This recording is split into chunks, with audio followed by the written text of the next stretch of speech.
Dear students, जैसा कि आप देख सकते हैं प्रश्न नंबर 4 प्रश्नावली 7.3 कक्षा 10 गणित। प्रश्न को आप देख सकते हैं कि उस चतुर्भुज का क्षेत्रफल ज्ञात कीजिए जिसके शीर्ष इसी क्रम में ये आपके दिए गए हैं शीर्ष। सही है, इसी क्रम में तो हम इसे ए बी सी डी मान सकते हैं या पी क्यू आर एस मान सकते हैं, जो भी आप मानना चाहें, पी क्यू आर एस मान लें चाहे ए बी सी डी मान लें। तो ये जो एक चतुर्भुज के शीर्ष हैं, तो हमने मान लिया कोई चतुर्भुज हम बना लेते हैं।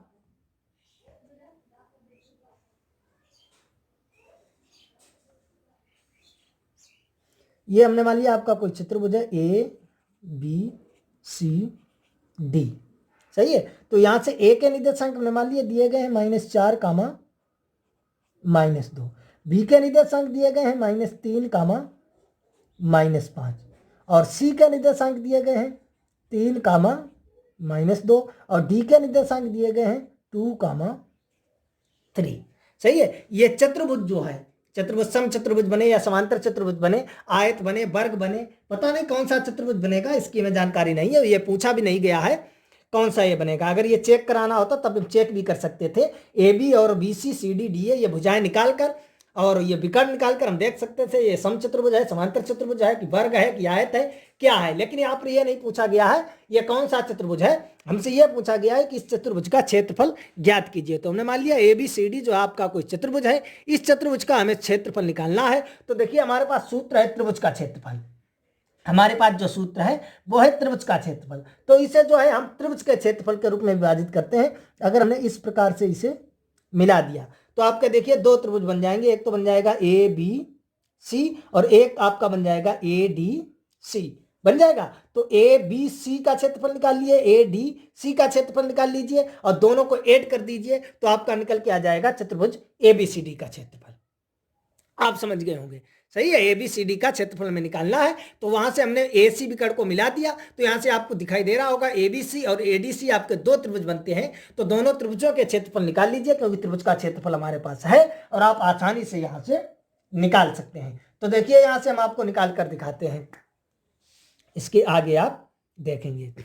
तो ये आपके दिए गए हैं। अब यहां से जो है आप गौर करेंगे, देख सकते हैं आप ए जो है ये ए के निर्देशांक, पहले हम त्रिभुज ए बी सी का क्षेत्रफल निकालते हैं। तो हमने लिख लिया है ए बराबर आपका है -4 कामा -2 और ये बी बराबर आपका दिया गया है -3 कामा -5 और सी बराबर आपका दिया गया है 3 कामा -2।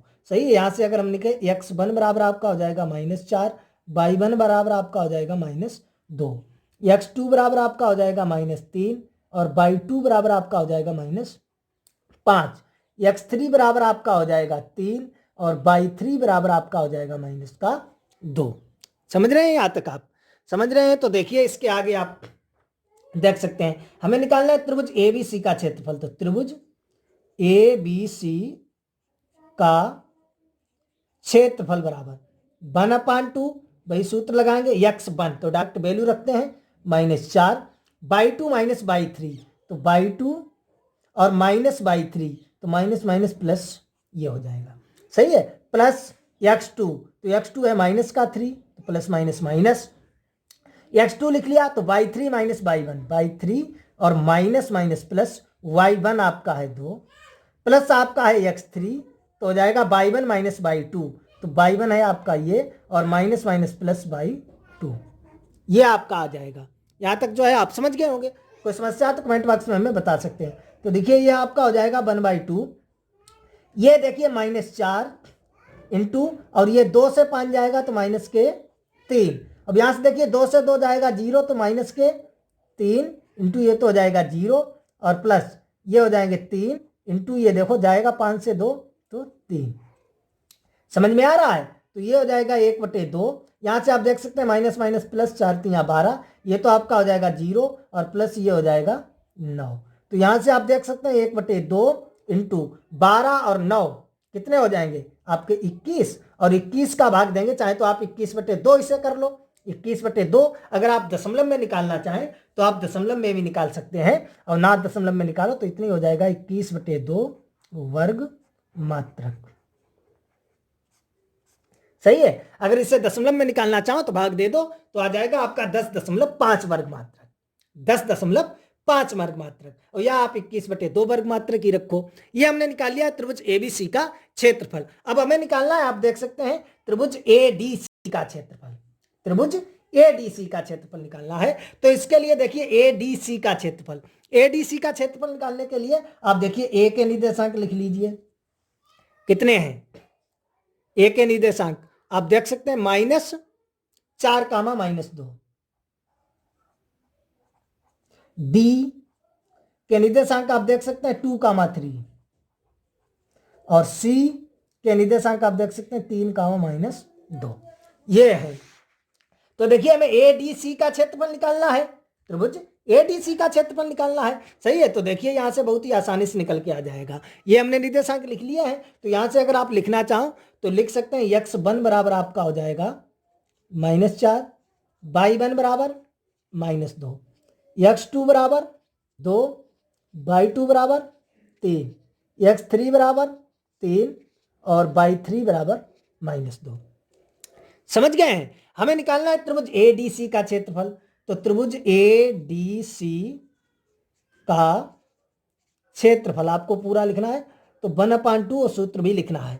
सही है, जो बोर्ड परीक्षा में आपका है। यहाँ पर डायरेक्ट बताते हैं। देखिए होता है x1 यानी -4, y2 -y3, तो y2 -y3, माइनस प्लस। सही है, प्लस x2 2, x2 तो y3 -y1, y3 -y1, minus plus, plus हो जाएगा x3, y1 -y2, y1 और -y2।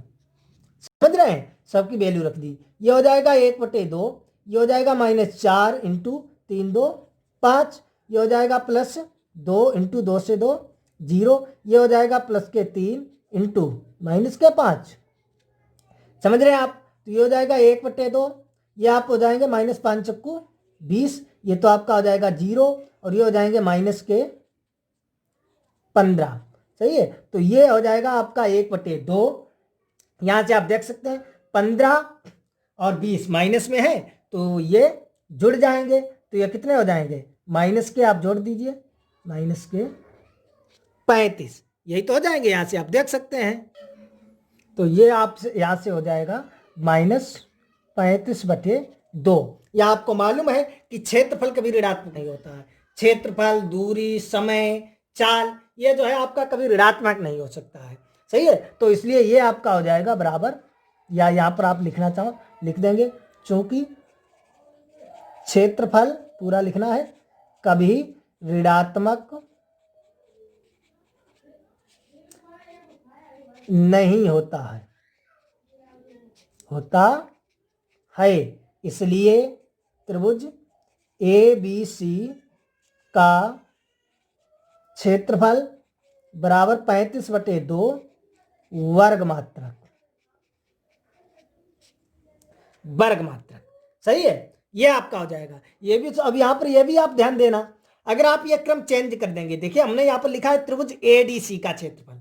अगर आप एसीडी का क्षेत्रफल निकाल दीजिए, ए और सी यहां पर, डी यहां पर लिखेंगे, तब आपके x2 y2 ये हो जाएंगे और x3 y3 ये हो जाएंगे। तब आपका ये 35/2 निकल के आएगा, प्लस में ही निकल के आएगा। सही है। लेकिन अगर आप एडीसी ही कर देते हैं, आप अगर त्रिभुज एडीसी करना चाहें तब भी कोई दिक्कत नहीं, आपका -35/2 निकल के आएगा। लेकिन क्षेत्रफल कभी भी ऋणात्मक नहीं होता है, इसलिए आपका क्षेत्रफल जो है वो प्लस में ही 35/2 हो जाएगा। आंसर ऐसे भी सही है, आंसर वैसे भी सही है। आपका कोई भी क्वेश्चन जो है एग्जाम में गलत नहीं कर सकता है। चाहे तो आप लिखें त्रिभुज एसीडी का क्षेत्रफल, ए x1 y1, सी को मानो x2 y2 और डी को मानो x3 y3, तब आपका आ जाएगा 35/2, तब भी आपका सही है, पूरा नंबर मिलेंगे। और चाहे आप लिखो त्रिभुज एडीसी का क्षेत्रफल, तब जो है x1 y1 आपके हो जाएंगे a, और डी वाले हो जाएंगे x2 y2 और सी वाले हो जाएंगे x3 y3, तब आपका आ जाएगा -35/2। लेकिन तब एक लाइन लिख देंगे, चूंकि क्षेत्रफल कभी ऋणात्मक नहीं होता, इसलिए त्रिभुज एबीसी का क्षेत्रफल बराबर 35/2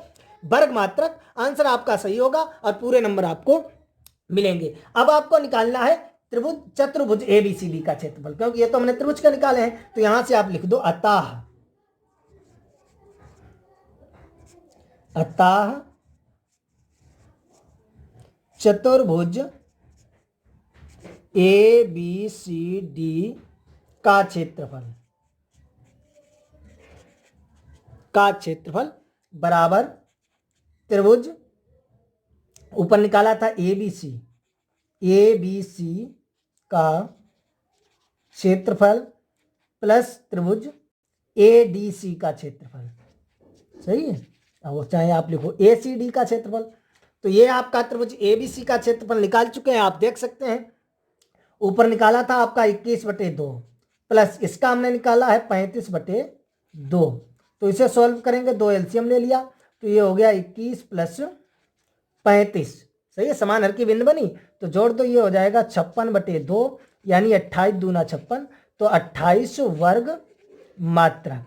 तो ये जो चतुर्भुज ABCD का क्षेत्रफल आएगा वो आपका आ जाएगा 28 वर्ग मात्रक। आई होप आपको अच्छी तरह से समझ में आ गया होगा। अगर कहीं पर कोई डाउट है, समस्या है तो कमेंट बॉक्स में हमें बता सकते हैं, हम आपको पुनः समझाने की कोशिश करेंगे। वैसे मैंने पूरी कोशिश की है कि आपको अच्छी तरह से समझ में आ जाए। कुछ भी नहीं करना है, आपको ABCD जो है एक चतुर्भुज बनाना है। इसी क्रम में ABCD के निर्देशांक लिख लेने हैं।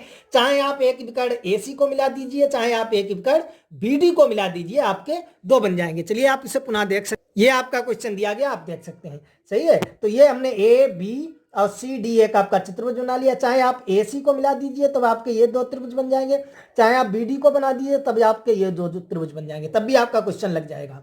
सही है, तो यहां से हमने जो है ये त्रिभुज ABC का क्षेत्रफल निकाल लिया, 21/2 निकल के आया है। और ये यहां से हमने त्रिभुज ADC का क्षेत्रफल निकाल लिया है जो कि 35/2 निकल के आया है। आप ACD कर सकते हैं। सही है, माइनस में निकल के आया, लेकिन हमें मालूम है क्षेत्रफल कभी ऋणात्मक नहीं होता है, इसलिए ABC का क्षेत्रफल 35/2 वर्ग इकाई। अगर यहां पर आप ACD का क्षेत्रफल निकालेंगे तो वो आपका 35/2 ही निकल के आएगा। हमने यहाँ का क्रम चेंज कर दिया, इसलिए माइनस में निकल के आया, लेकिन हम लिख सकते हैं क्योंकि क्षेत्रफल कभी ऋणात्मक होता नहीं है, इसलिए हमारा ये आ गया चतुर्भुज। हमें ABCD का क्षेत्रफल निकालना है तो त्रिभुज ABC का क्षेत्रफल प्लस त्रिभुज ADC का क्षेत्रफल, दोनों को जोड़ दिया तो ये 56 यानी 28 वर्ग मात्रक इसका क्षेत्रफल आ गया। आई होप आपको अच्छी तरह से समझ में आ गया होगा। चलिए मिलेंगे अगले वीडियो में प्रश्न नंबर 5 के साथ।